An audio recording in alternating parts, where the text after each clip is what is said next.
Hello, this is Coach Al. I know you will understand what is ADD and how to prevent that. Where that come from? Today you will understand what means ADD. I born with ADD. But in my years in the 50s, they don't tell us then we was ADDs. They said you're stupid, you can learn. You have something in your mind, they don't let you learn.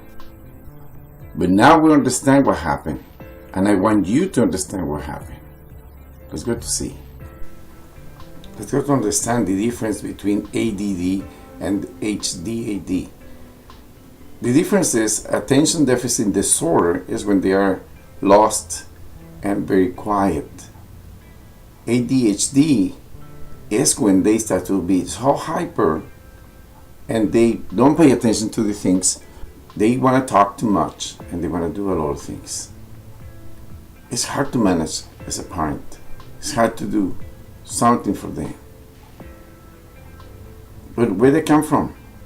But is like normal behavior, or is something they need to be corrected?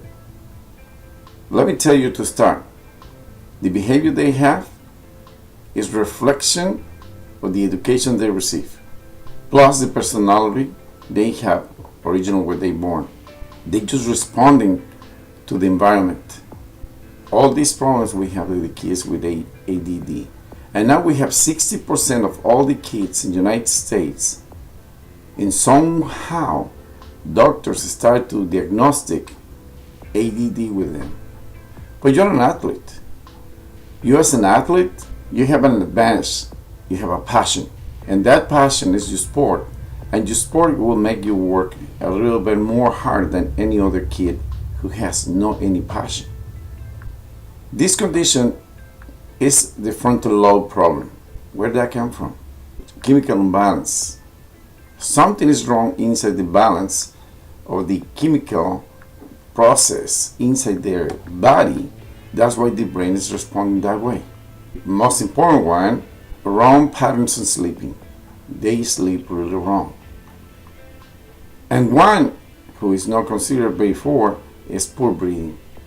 They have problems to breathe, but they don't notice. And then the oxygen who is supplying the whole body and the brain is not enough to make them think correctly. Why they put too much importance into the not important?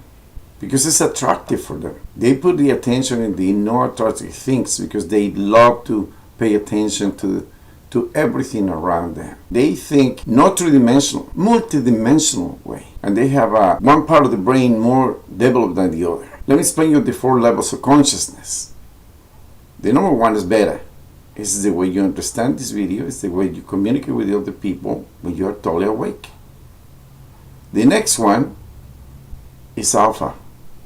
In alpha, you start to concentrate your attention on one thing.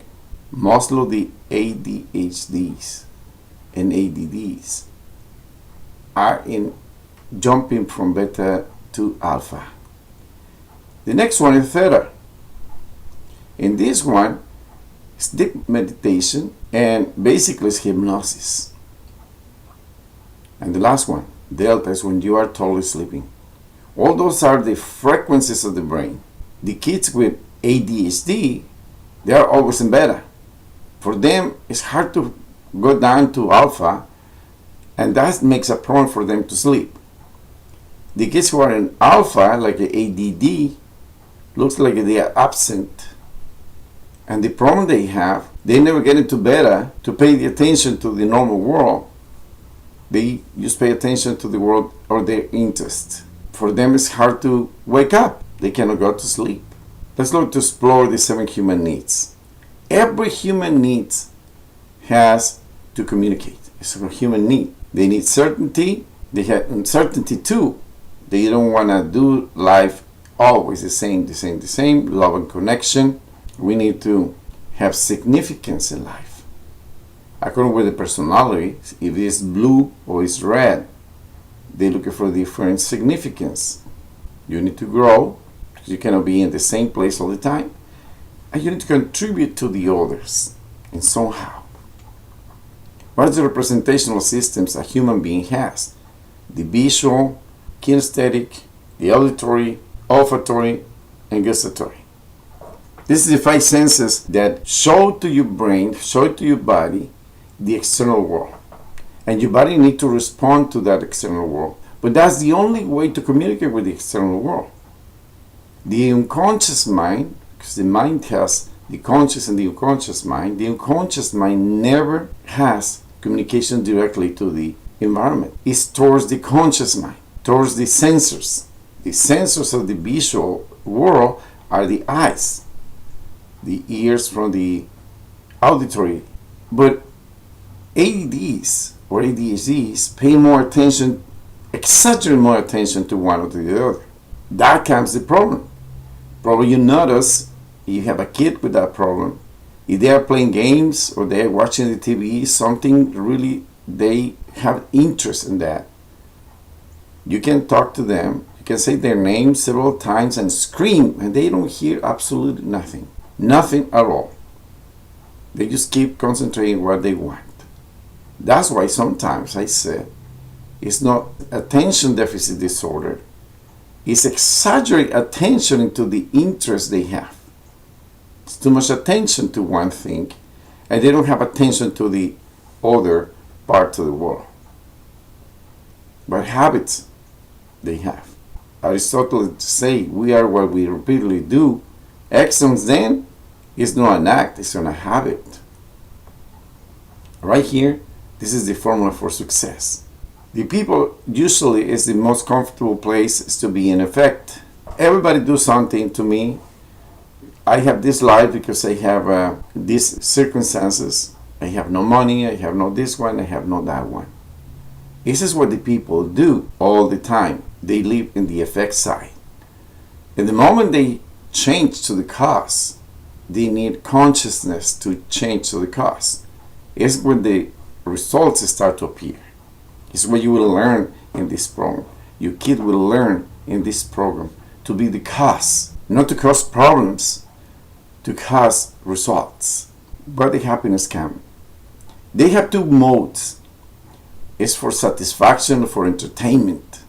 That's why they have those addictions. Every kid with ADD or ADHD, they have medications. And they are addicted to something. If you give them a phone, they will be addicted to the phone. If you give a tablet, addicted to the tablet, or the computer, or something, they will be addictive. Why? Because they put too much attention to one thing. But when they do activities like sports, they don't do it for entertainment, they do it for satisfaction. So for decades, we start to solve the problem. But medication, the system we have at the family. They make a mistake, you make a judgment and punishment. It's never working, but it's what we keep doing it over and over. And you try to correct them. But the idea is not correct them, it's to educate them. They will be resisting all the time. And probably you notice. You scream to them, you say what to do, what not to do, but this is not what they correct the people. What create results is education. But we think that education is just go to the school. This is not education. It's constantly don't allow them to do things and allow them and pay for consequences. This is what is education. You have two alternatives, medical approach or educational process. But the educational process starts at home. You have an activity, you're an athlete, you already has an activity. Learn how to breathe. In this program, you will learn how to breathe, how to eat. In the chemical reactions inside your body depends on what you eat and how much oxygen you put into the body. And sleeping time. It's when you repair the brain, you repair everything inside you. If you don't breathe good, if you don't eat good, you don't will sleep good. If you don't get tired, you don't go to sleep good. Again, education versus correction. What is more effective? Correction is impulsive. Education you need more effort because you need to keep going and keep going, keep going. Majority of the parents, they said, I told him, then he don't need to do that. No, because you tell them, they stop to do it. You notice probably over the years. You need to constantly keep working and working and working in what they need to do, not what they don't need to do. In this program, you have releasing emotions, control of the emotions. They will learn mental exercises, values and priorities, what real personality they have, the purpose in life, and tools for succeed. That's the program. Concentration sessions. You have binaural beats, music, trigeminals, releasing emotions, make the things happen. You as a parent has the obligation to project your kids, not to make them happy, to prepare them to be successful in life. This is your mission as a parent. You have an assignment 1, strengths and resources inventory. You need to put everything right there what your kid or what you have the same problem, everything what you have. You need to see it at the unconscious level, not at the conscious level. The assignment 2 is these exercises. Put in the past what happened and what is the goal. You put your name right there. This is the present situation. I want you to go to the next circle and what do you want? What do you want to achieve in your life? What do you want to be, to do, to represent? Put it right there. This assignment, you need to be 100% honest and try to check. The past never mix with the future unless you copy and paste. That's part of these exercises. You need to start to learn to not predict the future in base of the past. Project your future. This is what we want to do with you. All these 12 sessions is for athletes who want to produce a future. Get ready to start. We're ready to go. Just we need to take action. Start to move. And look at this image. Tell you everything. Sometimes you dig and dig and dig and you stop exactly before the mine. Success is coming. The only thing we need is consistency and discipline.